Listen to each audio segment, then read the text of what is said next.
Mungkin Bapak Ibu tadi diskusi kita yang di awal, saya salam dulu. Assalamualaikum warahmatullahi wabarakatuh. Bapak Ibu yang saya hormati, mungkin boleh juga ya kita paparan yang di kebijakan tadi. Boleh. Kan ini dosen-dosen yang berkenaan dengan MKWK.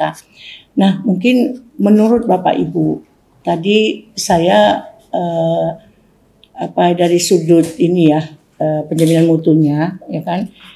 Kalau kita hanya minimalis mengacu kepada SNPT Undang-Undang Nomor 3 Tahun 2020, itu kan tuntutan penyusunan RPS ada di pasal Posnya belum diizinkan, Bu. Oke.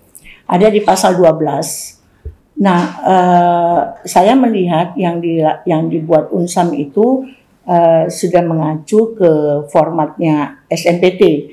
Namun yang di pasal 13 itu kan ada integrasi hasil penelitian dan hasil pengabdian. Kalau Bapak Ibu buka nanti di yang ini, saya sudah share ke Bu Mufti. Nah, di pasal 13 itu, ini yang jadi temuan juga ketika kami kemarin di akreditasi. Jadi dasar melakukan proses sudah ada, tapi di penuangan yang di pasal 13, di situ kan kita harus mengintegrasikan hasil penelitian dan hasil pengabdian.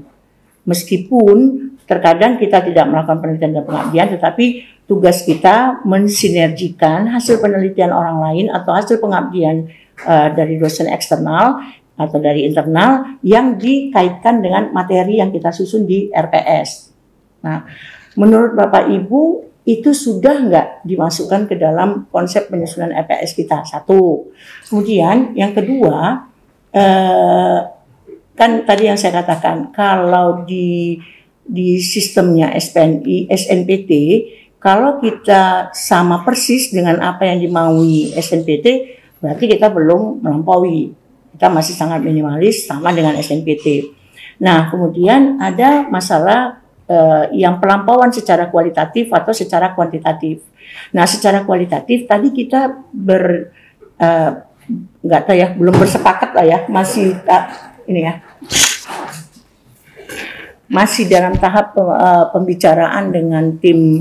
Tadi ada Pak Fuad, ada Pak Usman. Fuad ya betul. Pak Julfan. Saya Julfan, Pak Pak Anwar sama Pak Usman. Menurut Bapak Ibu, kan kita ini given ya dari sisi nasionalnya, kita kan untuk kewarganegaraan, Pancasila, agama dan bahasa Indonesia kan ada yang sudah materinya memang ada, gitu ya. Nah, tetapi penciri kita untuk di standar proses, ini kita bicara dalam kawasan standar proses. Nih beliau. Penciri kita belum ada sama sekali. Nah, Bapak Ibu setuju tidak? Ini walaupun nanti melalui kebijakan rektor, tapi karena ini dosen-dosen, saya lebih suka bicaranya dari kita ya dulu. Apakah ada kesesuaian kalau kita memasukkan unsur falsafah Aceh yang hukum Mbak iya benar, hukum Mbak Putemerhum Pak Usman tuh ada mana dia? Usman. Ini orang Aceh juga, Acehnya Aceh nggak jelas. Saya Cepidi Pak, tapi Pak ibunya Batak. Apa Pak? Adat Mbak Putemerhum, hukum Mbak Sakwala, resam kanun Mbak Putropang, resam. Nah, kalau tadi kan satu-satu nih kita pecah. Berarti sistem kepemimpinan untuk yang pertama hukum Mbak Sakwala itu tadi ya, hukum Mbak Sakwala. Sistem pemerintahan di Aceh sudah terbangun dengan baik, mulai dari adanya raja ya, Sultan, kemudian adanya mulai sampai ke Wafi ya, ada kecil, ada yang paling kecil Pak, Keplor itu apa? Waki ya, Waki. Nah, ini kan ahli budaya ya. Nah, Waki. Nah, kemudian ada karakter yang dibangun, katanya kan si ulama yang kedua, falsafah yang kedua, hukum Mbak Sakwala, Bukan. Yang kedua, yang dia ulama. Yes. Foto merhum. Nah, itu yang tadi ya. Foto merhum itu yang ulama atau syakwala? Sultan. Nah, itu berarti yang struktur kepemimpinan. Tapi yang sakwala itu kan ulama ya. Ulama terbesar. Berarti kan ada struktur pemerintahan yang dibasiskan pada Al-Quran dan hadis. Nah, itu ya, karena kan ulama kan yang memimpin kita. Nah, kemudian ada kanum, ada resam kan gitu. Apakah tidak mungkin ada karakter kepemimpinan yang dibangun pada falsafah ini juga bisa disinergikan, dikolaborasikan dengan wawasan nasional yang diberikan oleh pihak Jakarta. Nah, maksud saya kalau materi ajar yang nanti kita tuangkan di RPP mengintegrasikan falsafah Aceh itu kan lebih jadi kita bukan hanya membahas kawasan nasional atau internasional, tapi pemertahanan budaya lokal dengan kearifan lokal. Karena saya melihat ya, karena saya waktu itu meneliti tentang tindak tutur bahasa Aceh. Secara teori saya ditolak karena ternyata di Aceh tidak anak laki-laki yang lebih agresif melarang, tapi malah anak perempuan. Nah, ketika diruntut dari sudut teori terjadi penolakan, maka kita ngambil dari unsur budaya. Ternyata di Aceh memang tidak mengenal sistem perbedaan itu. Jadi emansipasi wanita ya memang adanya di Aceh. Karena Aceh mengacu ke Al-Quran, ya hayuan nas, manusia. Bukan hai kaum laki-laki atau hai kaum perempuan. Makanya ada panglima perangnya itu malah hayati. Atau misalnya di Perak, kata Bu Mufti tadi, terlepas dari Cut Nyadin dan Cut Mutia. Nah, ini kan udah terbangun, tapi kita tidak pernah membangun konsep kedaerahan ini pada saat kita menjelaskan mata kuliah yang 4 tadi MKWK. Nah, harusnya yang menjadi penciri ketika nanti kita ditanya kalau akreditasi perguruan tinggi atau akreditasi prodi pada kriteria 6 itu kan tentang kurikulum, tentang unsur pendidikan. Ini pengalaman saya di Ketua Lembaga Pendidikan Mutu. Pasti diidentikan visi misi, ya oke, tapi ditanya pencirinya apa? Unsam ini, yes. Nah, saya mengkaitkan bahwa di mata kuliah institusinya ada mata kuliah budaya, kan gitu ya. Nah, tapi kan kita sudah semakin luluh ini, sudah semakin punah pemahaman mahasiswa terhadap kebudayaan Aceh itu nggak terbangun. Menurut saya ya, nanti boleh dibuktikan di penelitian kita. Nah, hal-hal inilah yang mau kita bangun lewat elaborasi RPP dengan memasukkan unsur KIS method dengan tim project based learning. Jadi saya bilang sama Pak Aulia, sebenarnya kalau baca IKU 7, kita kan katanya mau BLU nih. BLU itu kan dikaitkan dengan IKU dan IKT. Nah, IKU 7 itu jelas dimasukkan bahwa proses pembelajaran ya mengacu ke pasal 10 itu mengintegrasikan case method dan project based learning atau team based project. Nah, kalau Unsam hanya mematikan di project based learning itu nggak bisa, karena ada sintak yang di case method dibangun dulu. Kalau kita di Unimed bilangnya mini research. Ya, kalau dia, karena kan gini project nih. Jadi tadi saya contohkan dengan Bapak Sekretaris LPPM, siapa ya? Pak Ketua LPPM tuh. Oh itu Pak Ketua. Nah, katanya mahasiswa saya 40 Isda. 40 itu apakah bisa dimasukkan semua pada project? Ya memang harus. Saya bilang hanya memilah penugasannya apa. Oh 4 kita kan baginya ganjil 3 atau 5 orang dalam satu kelompok. 40 bagi 5 berarti ada 8. Nah, 8 itu kita bagi. 4 orang akan melakukan project dari hasil mini riset, tapi dibangun dulu dari case methodnya. Case methodnya, pernah tidak mahasiswa melakukan penelitian, apakah library research atau dia studi lapang, melihat sebenarnya apa karakter dari kepemimpinannya para wanita, pejuang wanita ini ya. Misalnya, ciri-ciri Malahayati itu apa? Dia membangun apa dalam, misalnya kalau si Pak Ki Hajar Dewantara ada Ingar Sosumpulnodo Irma dia Mangun Karsotut Urian Dayani. Nah, apa aspek kepemimpinan yang dibangun oleh para pejuang ini yang bisa menjadi karakter kepemimpinan yang bisa kita integrasikan dalam konsep pembelajaran kewarganegaraan atau Pancasila. Nilai-nilai Pancasila ya tadi kita bilang ada 42. Nah, nilai-nilai yang dibangun lewat falsafah Aceh kemudian tertuang dalam gaya kepemimpinan. Kita buat perbandingan lah saya bilang. Yang 4 kelompok mencari identitas 4 pejuang Aceh, terserah mau siapa. Yang 4 kelompok lagi mencari dari sisi gubernur. Buat saya yang memorable itu ketika Pak Ibrahim. Ketika Pak, bukan karena bapak saya ada putihnya ya, Pak Abdullah Putih. Yang berkesan ke saya Pak Ibrahim itu membuka satu wawasan untuk orang masuk ke Aceh dan sama-sama membangun Aceh, benar ya Pak ya? Karena dia tidak, multikultural. Dia tidak membatasi bahwa Aceh dibangun kayak orang Batak masih pature hutan nabi. Orang Batak harus pulang ke daerahnya sama kayak orang Padang, Pak Ronald ya. Ada kan istilahnya Pak? Nah, dia boleh besar di mana-mana tapi bangun kampung dia kan gitu. Nah, hilang tidak menurut Bapak Ibu identitas kita? Di Aceh nggak ada, saya lihat ya kan, yang kaya semakin kaya, yang biasa ya biasa aja gitu ya kan.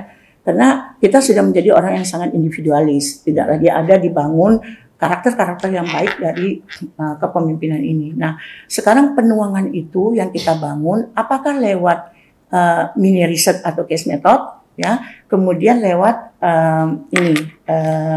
project. Nah, kalau penelitian tentang pejuang tadi, apa karakter kepemimpinannya, kita akan kasih lembar kerjanya, kemudian bagaimana dia turun nanti ke lapangan, bagaimana critical book report atau critical journal untuk bab 2-nya. Itu wajib dilakukan. Dan Bapak Ibu, kenapa penelitian kami para dosen tiap tahun itu ada, kita memanfaatkan apa yang dikerjakan oleh mahasiswa. Jadi, case method yang dijadikan orang itu akan menjadi latar belakang awal ya untuk proposal kita. Nah, saya katakan kalau mau ikut dari sudut pandang reviewer ya, mereka mau ikut misalnya di sini ada artefak, ada penelusuran situs kerajaan Islam ya. Apakah di yang saya tahu kerajaan Pasai karena saya meneliti di situ Malikul Saleh. Nah, apa yang dibuat? Bagaimana Malikul Saleh memasuki daerah itu dan apa karakter apa yang dipasang oleh beliau? Adakah penularan dari nuansa keislaman itu pada itu kan harus diteliti kan?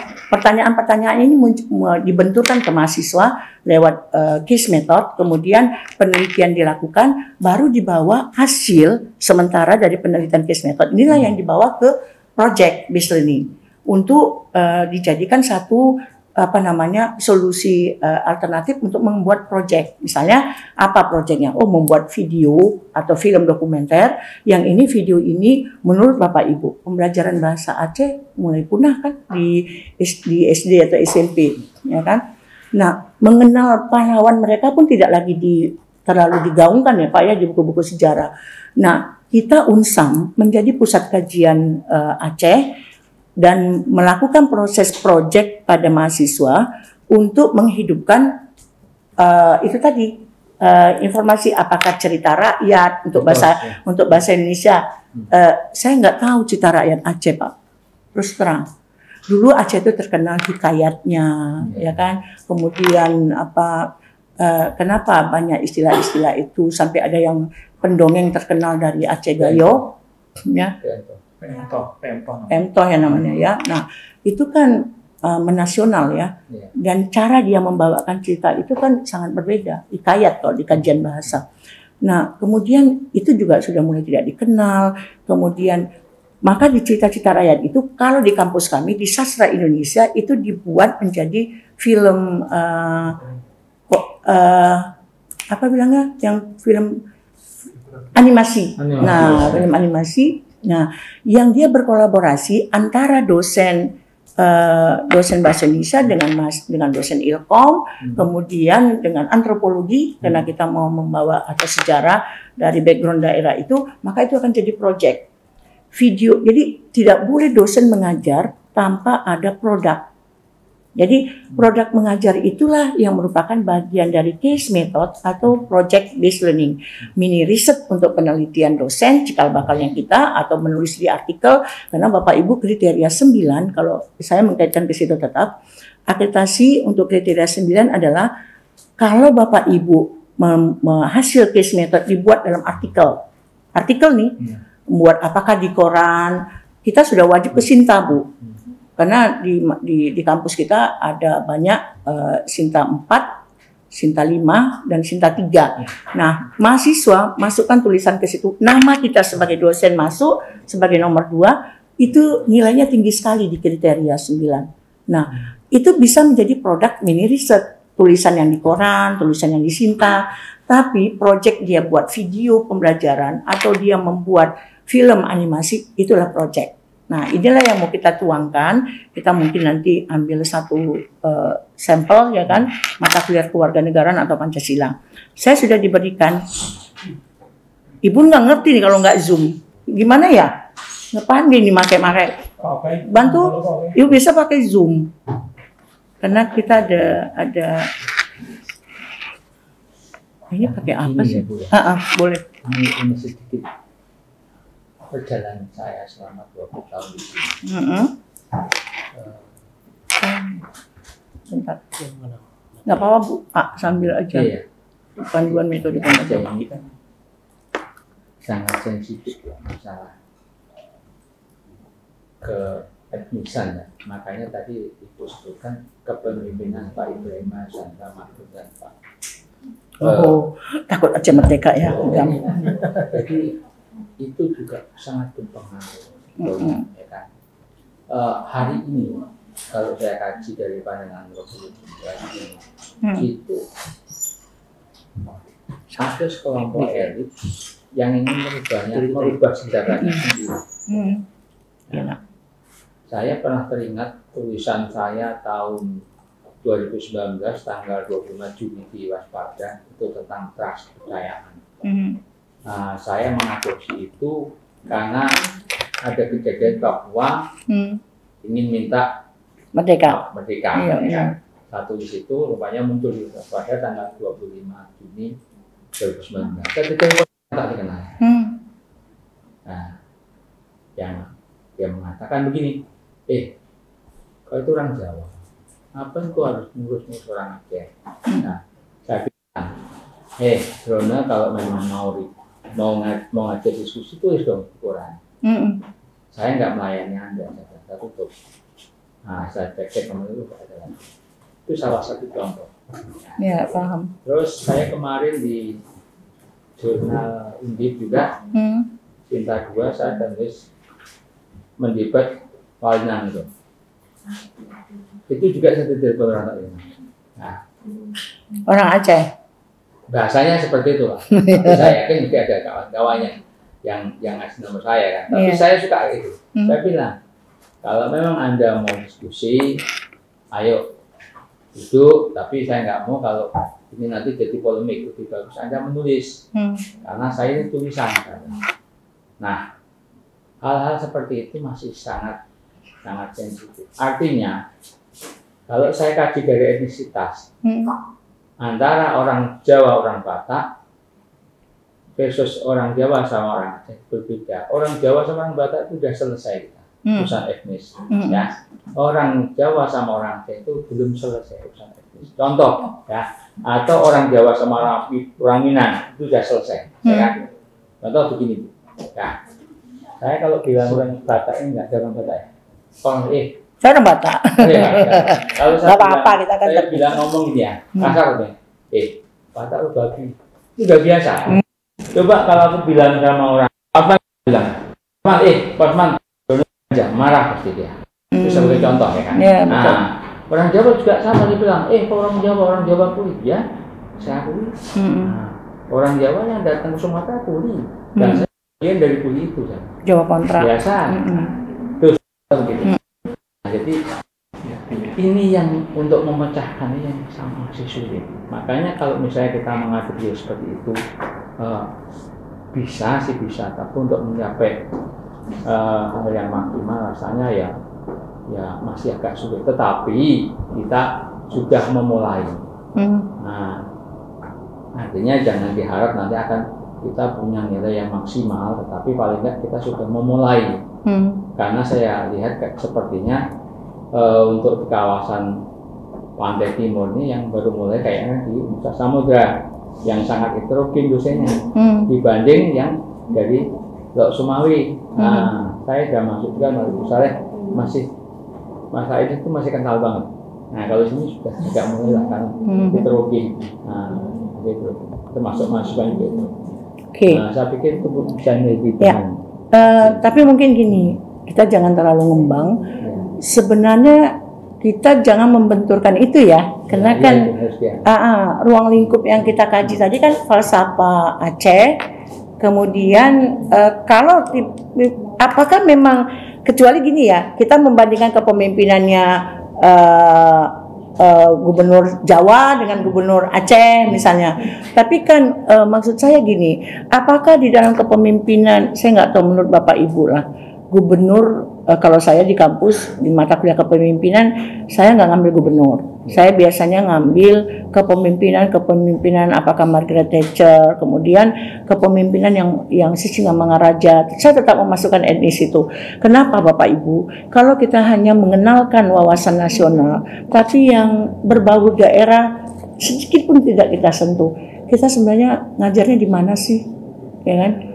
Waktu saya dekan, saya buat kebijakan di kampus bahwa pembahasan dalam konsep apakah dia sebagai dari prodi bahasa Indonesia, prodi bahasa Inggris, Perancis, Jerman, atau seni tari, seni musik, seni tasik, seni rupa, wajib melakukan kajian 8 etnis Sumatera Utara.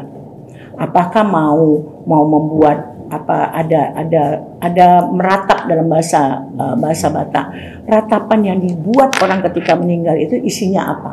Apa kandungannya? Nah, dikaji dalam ilmu kebahasaan. Jadi bukan menganalisis hal-hal yang negatif, tetapi tetap dalam ruang lingkup keilmuan yang dipandang dari sisi, karena 8 etnis itu ada Batak Toba, Batak Karo, Batak Nias, Batak Simalungun, ya kan? Tapi kita tidak membahas konsep itu, tidak membahas unsur negatifnya, tapi dari ruang lingkup keilmuan yang bisa digali literasi apa misalnya. Kan gitu ya, ada namanya ketika menyandung, misalnya ada orang meninggal, dia nangis, tapi tangisan orang Batak itu bukan nangis, dia ada ngomong di situ. Repetan dia ketika dia bilang itu tuh apa dalam kajian keilmuan dan apa isinya misalnya gitu. Atau semiotika, misalnya gini Bapak Ibu, warna sajalah. Kalau Batak itu kan warnanya merah, putih, hitam. Kemudian ada gambar cicak. Cicak. Nah, orang Aceh dominan warnanya kan hijau, kuning, merah. Saya nggak tahu, ibu-ibu lah orang Aceh nih, yang orang Aceh, apa makna warna itu? Kalau saya tahu nanti di warna Batak itu apa? Apa warna Batak itu?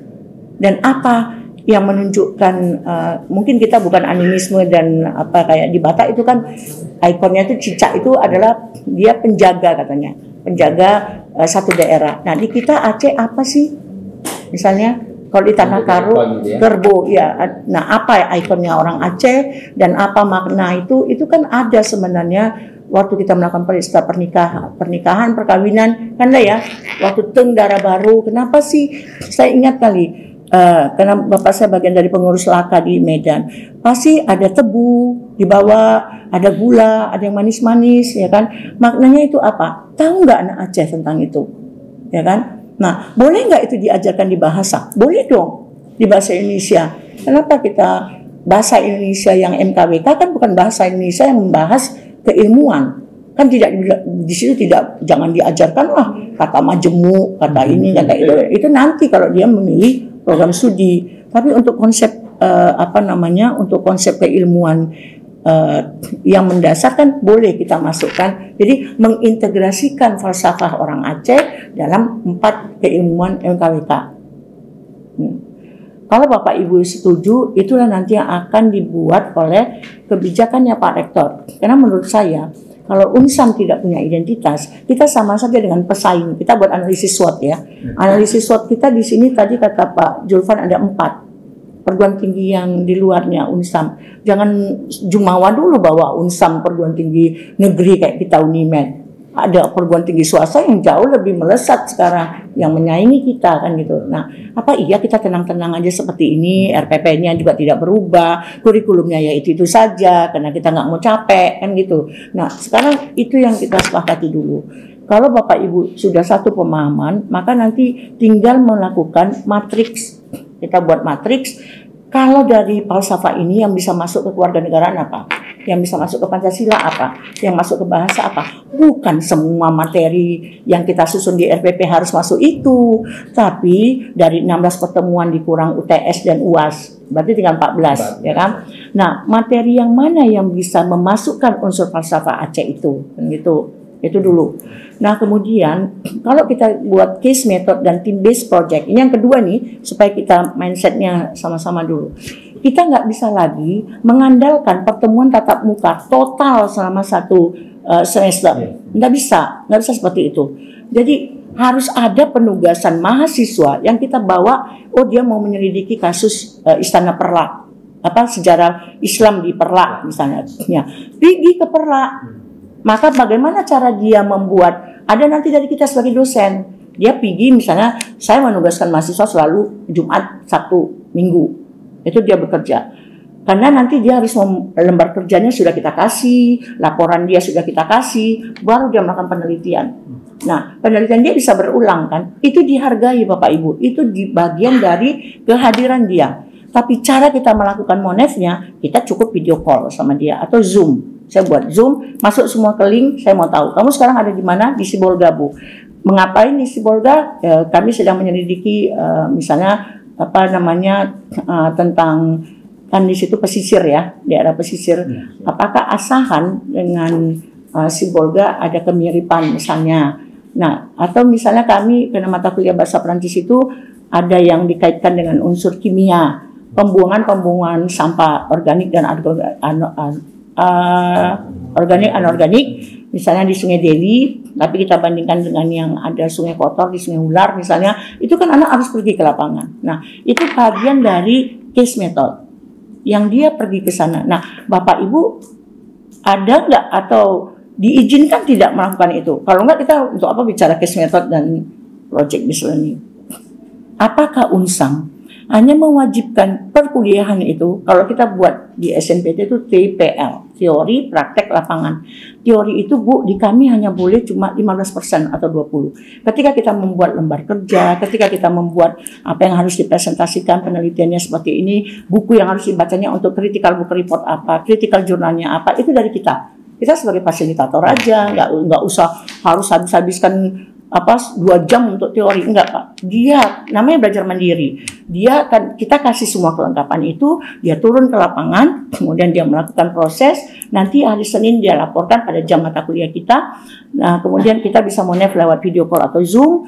Nah, kita buat absennya, kemudian kita tanya apa tugas kamu tadi, ngapain 1 hari ini. Itu cara kita melakukan monef untuk mendeteksi bahwa dia hadir di perkuliahan kita, tapi tidak di ruangan kelas. Dia sekarang berpindah. Nah, itu kan Merdeka Belajar, Kampus Merdeka. Nah, Unsam sudah sampai sejauh mana melakukan itu? Bahwa teori hanya di lapangan. Lapangan itu Pak 30 sampai 35. Nah, praktek itu sama kita 30. Itu pembagian 100% untuk teori, praktek, lapangan. Jadi tidak ada lagi pengajaran yang anak kita kungkung di dalam satu kelas selama 14 pertemuan, karena 12 dikurangi ujian, nggak ada lagi kayak gitu. Nah, itulah yang disebut dengan bagian dari case method atau project. Nah, ini udah sama-sama di jaringan ya. Kebetulan udah ya? Sudah.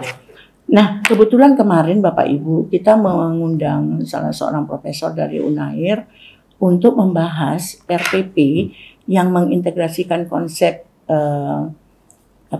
case method dan nah ini dia Ini ada 3 ya. Saya ke PBL-nya. Nah, tapi kenapa PBL? Bentar ya.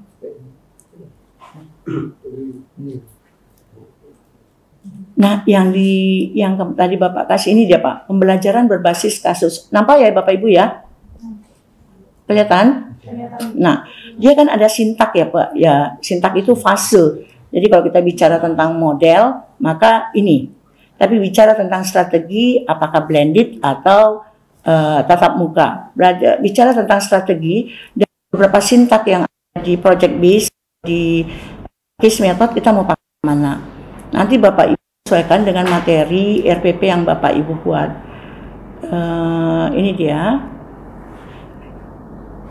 Salahnya saya tidak boleh kasih ini, tapi nanti saya fotokopikan aja. Nah ini sintak, beberapa langkah yang bisa dilakukan dalam melaksanakan metode pembelajaran berbasis kasus. Nah, mungkin Bapak Ibu sudah, kalau sudah saya nggak jelaskan lagi. Udah ya Bapak Ibu ya? Dijelaskan aja. Oh, belum ya berarti. Nah, menentukan topik kasus, yang ngajar mata kuliah kewarganegaraan mana? Kewarganegaraan. Oke. Yang ngajar mata kuliah Pancasila? Ibu sendiri? Ya, saya. Ibu Bapak Pancasila. Nah, oke. Topik kasus apa kira-kira yang kita rancang di RPP untuk membenturkan mahasiswa dengan permasalahan lapangan untuk mata kuliah kewarganegaraan? Salah satu ambil contohnya. Salah satu pembahasan materinya apa di kewarganegaraan? Toleransi. Yes, toleransi beragama. Bapak melihat kasus tidak di Aceh? Ada nggak kasus? Ada. Banyak, ya kan? Berapa? Jangan banyak, beberapa. Nah, satu, kita boleh dong terbuka. Saya bukan bukan asesor dalam hal ini. Hari ini saya tidak sebagai reviewer Pak, tidak. Dan saya bukan asesor Bapak Ibu. Nah, tapi dari sudut pandang kita sama-sama dosen nih, kita mau merancang model, kita sebut model karena ada fase. Jadi fase di sini sintaknya menentukan topik kasus. Tadi Pak, salah satu materi kita toleransi beragama. Nah, sekarang gini, apa yang mau Bapak rancang untuk materi tersebut? Kan nggak semua kita buat case method, nggak semua project. Kan case method ini dibangun di pertemuan sebelum UTS. Nah, toleransi beragama pertemuan keberapa Pak? Sama-sama bantu nih. Kita kan kadang-kadang nggak ingat juga nih. Pertemuan keberapa yang toleransi beragama? Ataukah ini yang paling urgen memang mau dibahas? Ya. Boleh. Bapak di kelas Bapak boleh bahas itu. Dosen lain boleh dong kasus yang berbeda. Boleh nggak? Boleh. Jangan seragam. Nah, jadi gini, kasus Bapak di toleransi beragama itu banyak diteliti di Unimed. Apalagi Pak? Yang ini nih, yang kewarganegaraan. Bapak kewarganegaraan apa Pancasila? Belum baru mulai. Oke, baru gabung. Yang sudah dong? Pancasila beliau. Oke. Ya tapi kan beliau belum membuka materi kan, baru masuk. Jadi beliau dalam hal ini masih mendengar. Nah, yang sudah pernah ngajar kan, Bapak tadi saya membuat kasus yang berbeda. Ini toleransi beragama. Apalagi misalnya? Integrasi nasional. Integrasi? Nasional. Bangsa. Integrasi bangsa. Apa yang menurut Bapak ada kasus? Jadi kasus ya Pak. Jangan, saya potong dulu. Jangan hanya kasus yang berbau daerah. Jadi cara membagi analisisnya itu bisa kasus kedaerahan, bisa kasus nasional. Integrasi itu kasus nasional. Ya. Materi yang mana yang menurut Bapak akan cocok kita buat case method? Ya, integrasi daerah. Integrasi daerah. Integrasi daerah? Ya. Oke. Jadi gini loh. Kasus apa? Ya. Saya masuk gini. Ini kan berkaitan juga. Bapak ini suaranya pelan langsung. Ini kasus ini kasus Aceh. Berkaitan dengan ini Bu ya, Aceh ke depan juga. Ya. Jadi yang tadi saya sampaikan masih sangat sensitif tadi. Apanya? Sangat sensitif tadi. Contoh begini, antara masa gembira tadi, pasca konflik, masa gembira. Oh benar, masa konflik. Jadi masalah ya, sampai sekarang.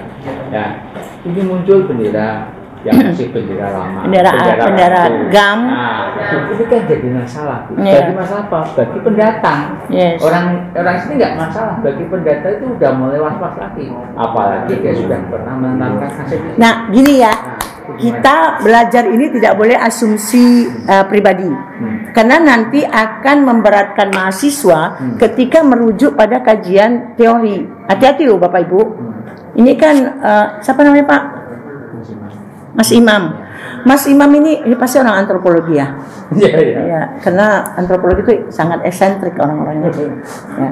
Jadi Mas Imam ini menemukan dari sudut pandang personal bahwa ada kasus integrasi, kan gitu ya. Dukungan teori Bapak nanti untuk masuk ke pembahasan tuh ada nggak? Ada. Oke. Misalnya. Jadi integrasi itu kan artinya kan menyatukan Bu ya. Jadi artinya dengan apa ya? Dengan kita bicara integrasi berarti ada unintegrasi tentunya kan. Nah, selama ini kan selalu yang terfokus ada unintegrasi di sini. Makanya muncul integrasi. Oke. Kita sepakati ya. Berarti suaranya saya ini suara orang Batak nih, gede suaranya. Jadi gini Bapak Ibu. Emang harus pakai ini ya?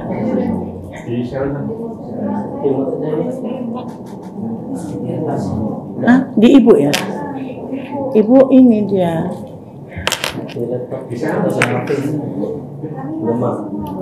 Mati semua kan? Kalau Ibu mati kan memang nggak boleh ya? Oh astagfirullahaladzim, ya maaf. Oke. Nah, pantas Bapak suaranya dikecilin. Nah, gini Bapak Ibu.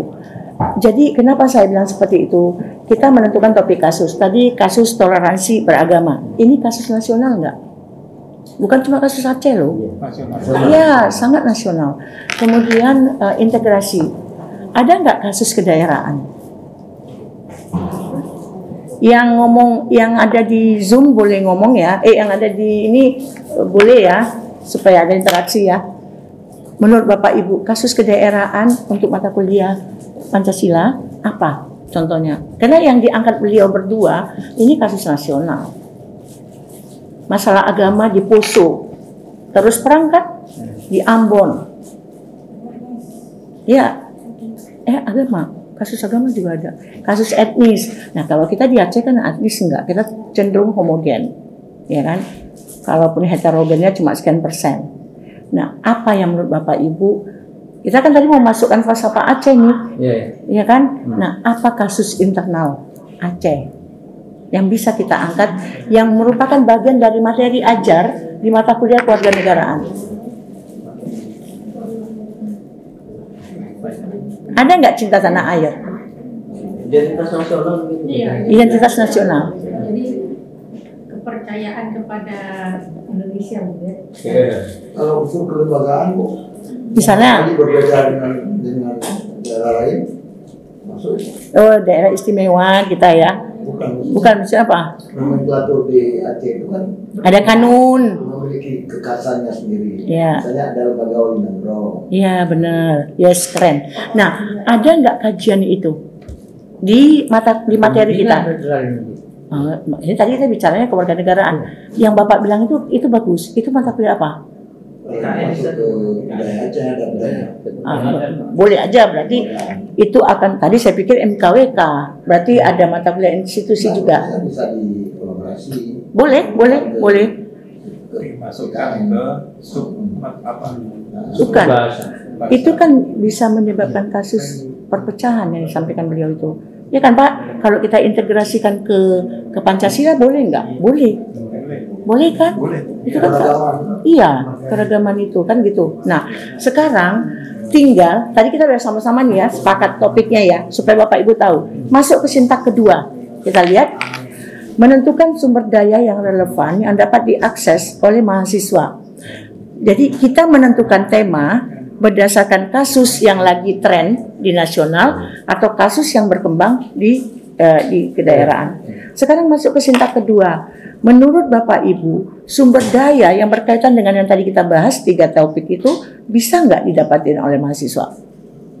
Bisa. Masalah perbedaan agama banyak sekali ya Pak, kajian-kajian kajian hukum atau kajian bisa di mana kita ambil. Jadi itu yang saya sebut tadi, untuk mengayakan setelah kita menentukan topik pada materi kita, bahwa kita akan membahas tentang perbedaan agama, Bapak tadi terus Bapak. Nah, sekarang kita masuk ke sintak kedua.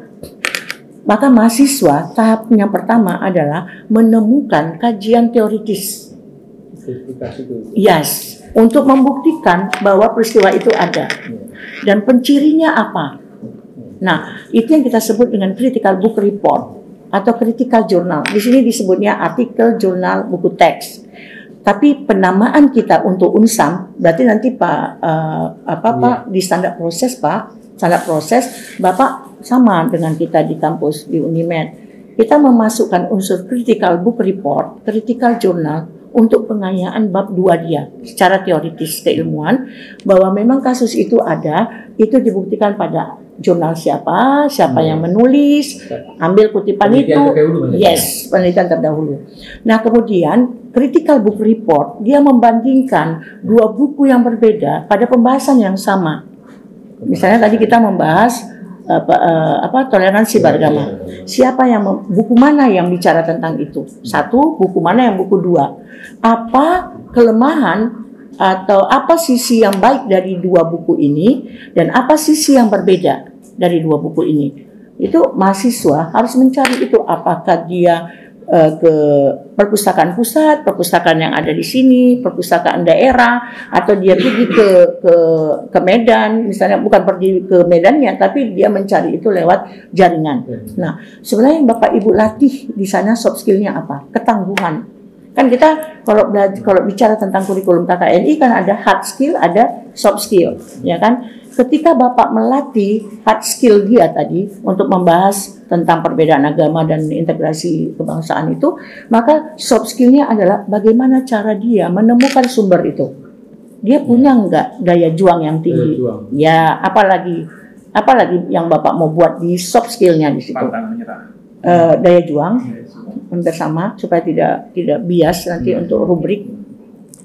Yes, kreatif. Dia bisa menemukan buku yang tidak sama dan kita uji hati-hati Pak. Nanti ada kita uji apa Pak yang supaya jangan copy paste.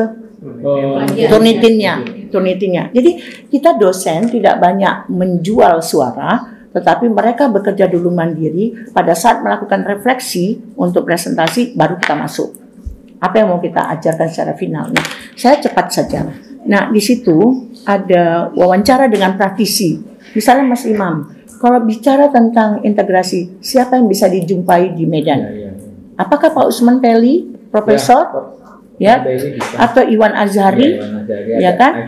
Bukan dia mesti ke Medan, dia tinggal Pak Iwan Azhari, saya mahasiswa dari UNSAM, bolehkah saya melakukan wawancara untuk memetakan permasalahan integrasi dan konsep teorinya apa dari sudut pandang Bapak sebagai orang yang pakar bisa.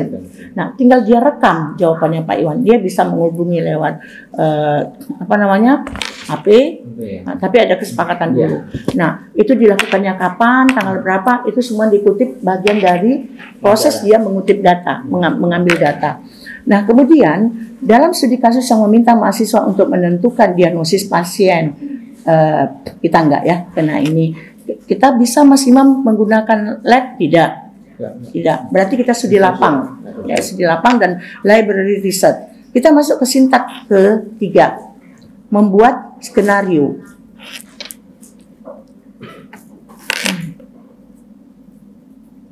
Nah, jadi mungkin ini kita ambil satu contoh dari pembahasan yang Bapak buat. Nanti gimana sih ini? Saya ya host yang Ibu host, tapi nggak mau ya? Nggak mau. bisa bantu ibu. Satu orang dekat aja lah ke ibu. Ibu belum pernah gigit orang kok. Sini. Dan ibu nggak bau kok ketiaknya. Sini. Nah, Ini buat anak muda, Bu. iya, ini kita kan bukan seminar, kita kan mau. Nanti baru kita masukkan ke RPS ini. Sini.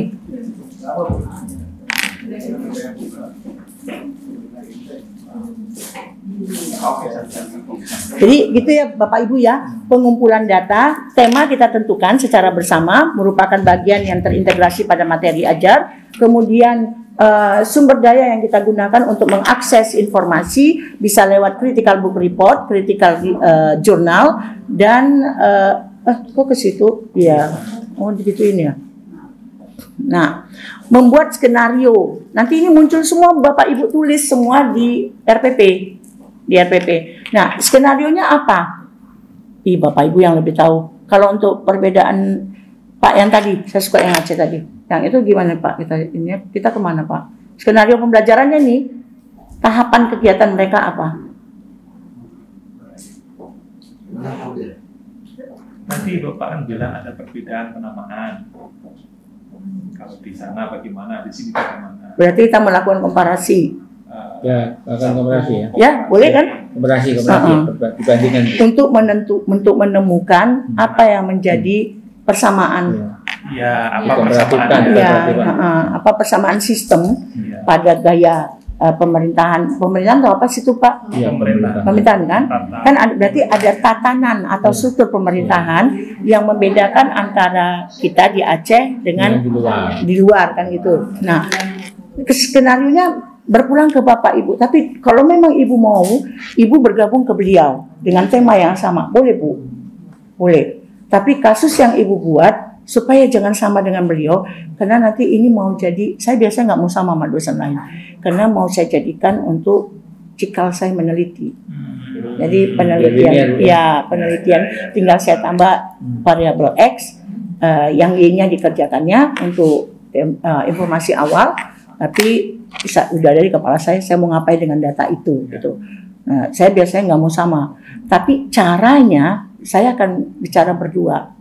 Kan kita tim teaching nggak boleh sendiri, ya kan, mesti kompak kan. Nah, kemudian yang kasus yang dibahas sebaiknya memberi informasi yang cukup memadai. Jadi Bapak Ibu itu real terjadi, Mas Imam, tidak boleh intuisi sementara, nggak boleh, supaya dia dapatkan informasi yang banyak. Kemudian kita juga mau cari kasus, kan tadi Bapak sudah bilang ada kasus. Di Bapak kasusnya apa? Apakah kasus itu, supaya jangan terlalu kita dikte, sebaiknya menurut Bapak Ibu dari pengalaman Bapak Ibu mengajar, saya nggak akan memberikan kasus.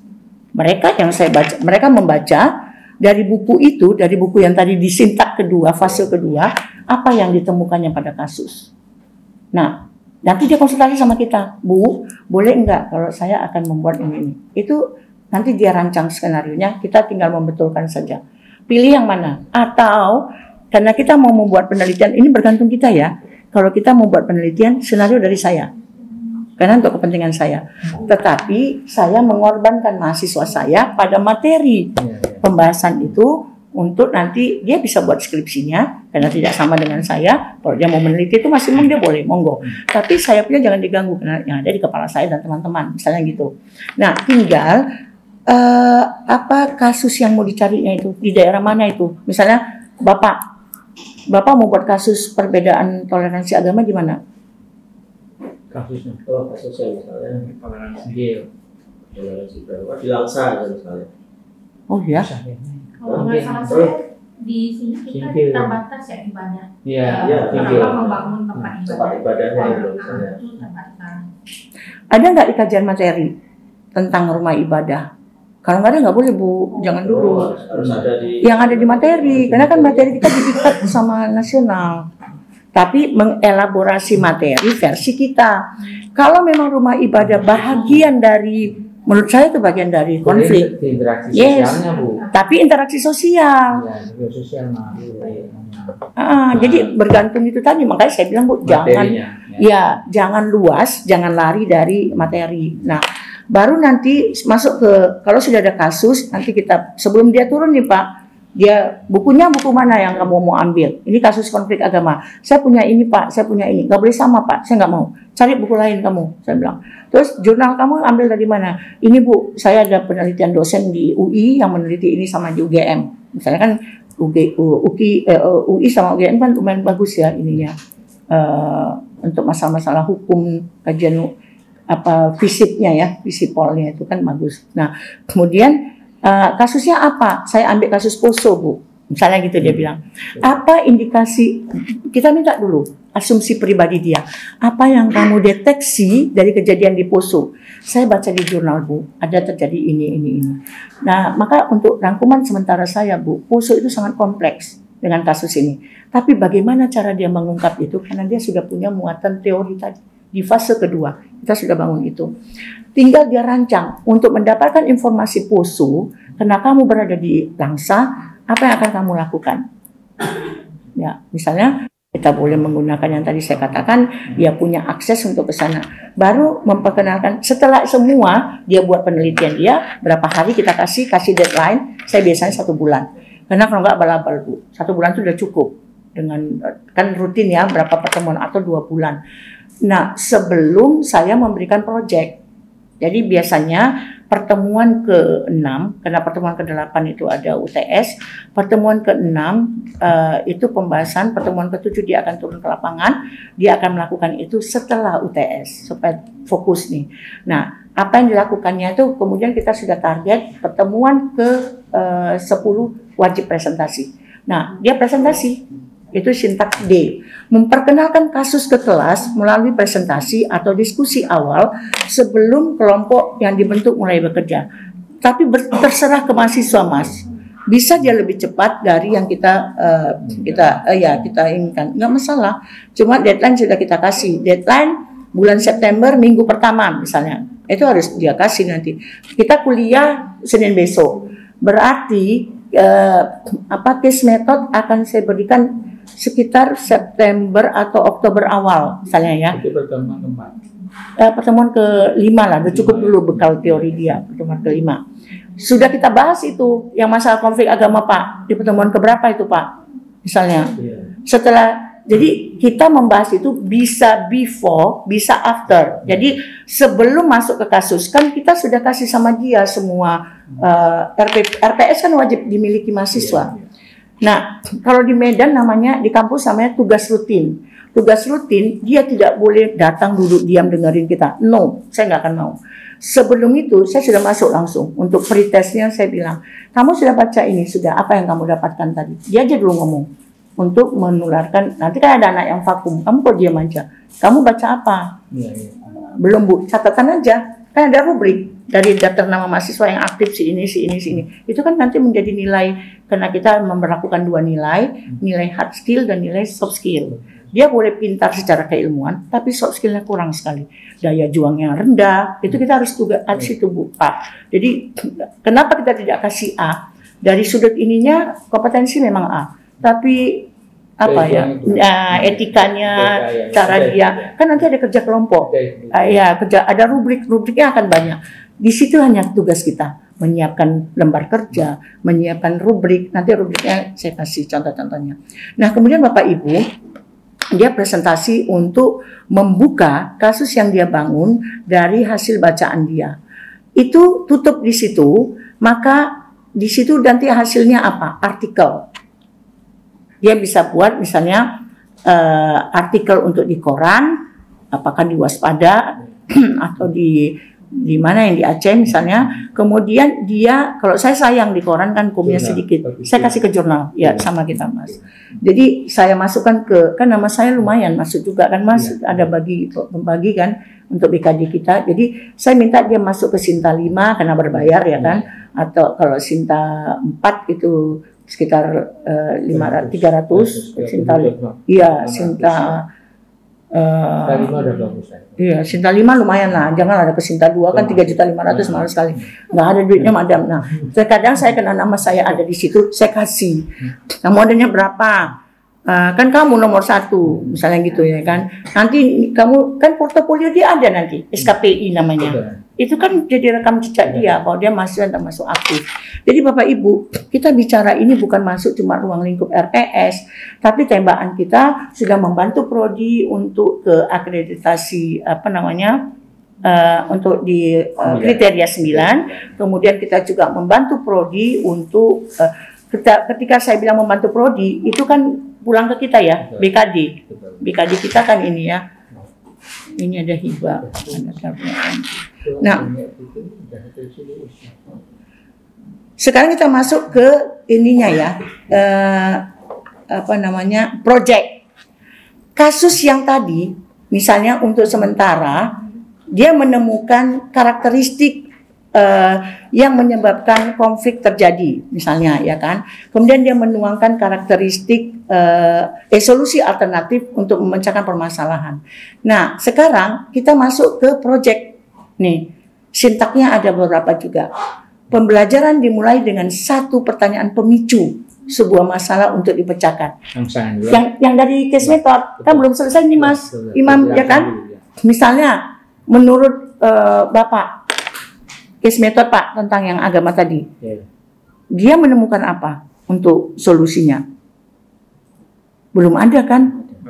Cuma pemikiran-pemikiran atau ide dia Pak sementara. Nanti yang rekayasa ide ini bisa dibangun lewat project. Nah, untuk sementara rekayasa ide dia itu kita hargai, kemudian dia akan tulis apa yang pertanyaan pemicu untuk dia jadikan project. Dia mau buat apa? Bapak maunya apa Pak untuk produknya? Ibu apa misalnya? Tadi kan ini kita sudah masuk ke project ya. Yang tadi case method, luarannya artikel. Ya kan? Yang kita masukkan ke jurnal. Sekarang kita main di project.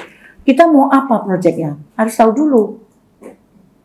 Bapak misalnya Pak, Bapak mau media, ya kan, media untuk nanti bisa dia, ini kan bukan non-dik ya, bukan dik kan, dik. Ini outputnya maksudnya Bu? Iya, outputnya, luarannya.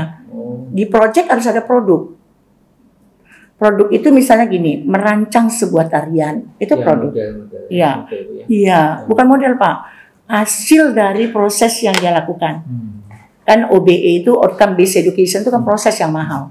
Nah, kalau project ini kan merekonstruksi, menghasilkan satu tarian, satu karya, menghasilkan satu aransemen musik, membuat poster, itu semua project. Membuat animasi, film animasi, membuat video pembelajaran yang memasukkan konsep itu boleh. Maunya apa kita? Outputnya ya, outputnya apa? Mas Imam kalau tadi integrasi apa? Mas Imam mau membuat satu bab buku yang untuk jadi bahan ajar kita, boleh? Satu bab saja, nggak mungkin kan mahasiswa mampu ini satu bab. Atau apa kira-kira? Saya nggak nangkap ini mata kuliah keluarga negaraan. Biasanya apa? Kalau misalnya masalah intoleransi tadi Bu, jadi kasus intoleransi nanti dikaitkan dengan disintegrasi bangsa. Oke. Dia kan mengancam integrasi bangsa itu Bu. Iya. Produknya apa? Produknya misalnya video pembelajaran untuk mengatasi permasalahan intoleransi yang berujung disintegrasi bangsa. Oke. Berarti video itu, ini yang kalau kita PPG, video itu akan kita ajukan lagi pada mata kuliah berikutnya di tahun ini untuk kita pancing lagi anak berkomentar. Jadi kan sebenarnya kan ngajar itu kan bukan belajar itu kan bukan cuma dia nengokin kita. Sekarang coba berikan pendapat. Ini ada video pembelajaran ini hasil dari proyek yang kita bangun di tahun 2023. Di tahun 2004 itu kita jadikan materi ajar kita. Ini adalah sama yang di Zoom. Nggak apa-apa ya.